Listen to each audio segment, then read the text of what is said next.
दिनै मोनसे गिदिरथार जा मिजिं बे मिजिंजों सेरेगा फाउन्डेसन आरो सिजौ फाउन्डेसन जथायै लोगो नांनानै दिनैनि मोनसे गेदेरथार जा हाबाफारि बे लटारि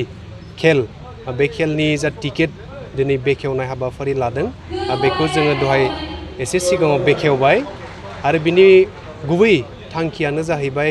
जोंहा गंनै फरायसालि दङ आलारि एकाडेमि फरायसालि आरो सेरेगा सिनियर सेकेन्डारि फरायसालि दङ दा बे गंनै फरायसालिनि जौगाथाय बे जौगाथायनि थाखाय बे लटारि खेलखौ होनाय जादों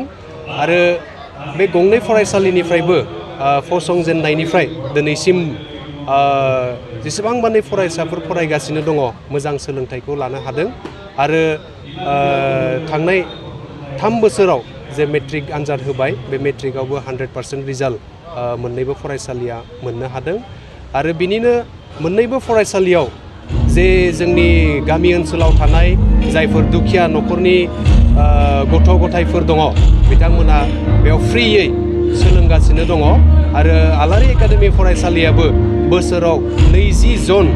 फरायसाफोरखौ फ्रियाव फोरोंगासिनो दङ आरो खम एडमिशन आरो खम मान्थलि फिसजों लानानै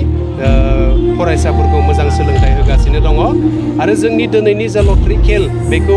होनायनि थांखियानो जाबाय जोङो फरायसालिखौ मोजां खालामनो हायाखै जोङो बिल्डिंखौ मोजां नुनो हायाखै दा बिनि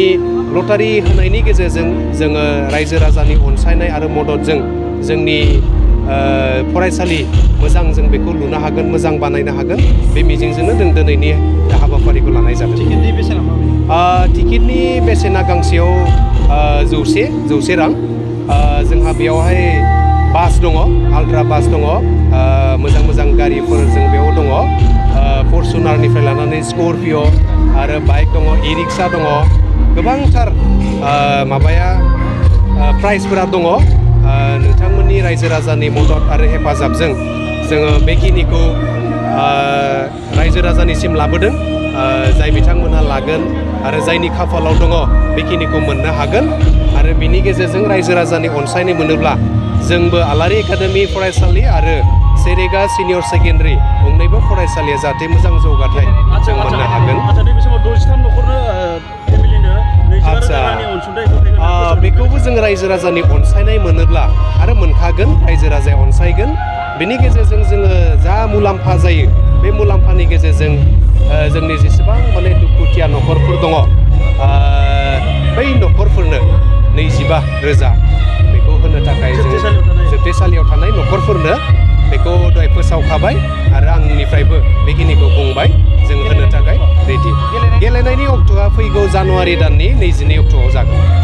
दा जों नुनो मोनदों जितु GST खौ लानानै लटारिनि बेलायावबो गोबां बेले बेजे सोमजिबाय दं। आदसा नोंथांमोननिया माबायदि जागोन? बे GSTनि बाथ्राखौ आं दासिम जेबो बुंनो हाथ'आ दा बेखौ फैबाय थानाय समाव जों सावरायनायनि गेजेरजों नोंथांमोननि मिडियानि गेजेरजों जों फोसावगोन।